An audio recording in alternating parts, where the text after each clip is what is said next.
আসসালামু আলাইকুম ভিউয়ার্স।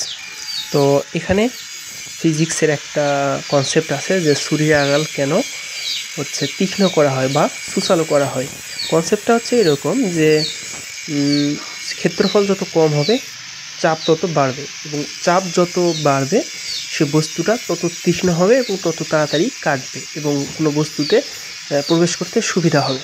যেহেতু ক্ষেত্রফল হচ্ছে এ, চাপ হচ্ছে পি, এবং বল হচ্ছে বাধাদানকারী বল হচ্ছে বা প্রয়োগকৃত বল হচ্ছে এফ, তাহলে আমরা সমীকরণ এভাবে লিখতে পারি এফ সমান পি এ, বা প্রয়োগকৃত বল এফ সমান সমান হচ্ছে পি এ, যেটা হচ্ছে চাপ এবং হচ্ছে আয়তনের গুণফল, সেটা হচ্ছে আমাদের এফ। অতএব আমরা বলতে পারি পি, যেটা হচ্ছে চাপ, পি সমান সমান এফ বাই এ। পি সমান সমান যদি এফ বাই এ হয় তাহলে হচ্ছে ক্ষেত্রফল কম, মানে উপরে হচ্ছে চাপের সাথে আয়তনের সম্পর্ক, ক্ষেত্রফলের সম্পর্ক হচ্ছে ব্যস্তানুপাতিক। সো এক্ষেত্রে ক্ষেত্রফল যত কমবে তত চাপটা বাড়বে। যেহেতু ক্ষেত্রফল কম ছুরির মাথার, সেহেতু চাপটা পিটা বাড়তেছে। এজন্য আমাদের জবাই করার সময় বা যে কোনো কিছুর আগাল যেটা কাটা হয় সেটাকে তীক্ষ্ণ করা হয় বা সুচালো করা হয়।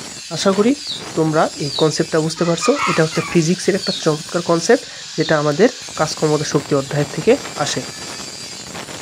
এইরকম বাস্তব রিলেটেড কিছু কনসেপ্ট পেতে তোমরা অবশ্যই যারা ফেসবুক পেজ থেকে দেখতেছো অবশ্যই পেজটা ফলো দিবা, এবং যারা ইউটিউব চ্যানেল থেকে দেখতেছো অবশ্যই ইউটিউব চ্যানেলটা সাবস্ক্রাইব করে রাখবা এবং জানিয়ে দিবা তোমাদের কোন টপিকের প্রবলেম, এবং সুন্দর একটা কমেন্ট করে দিবা।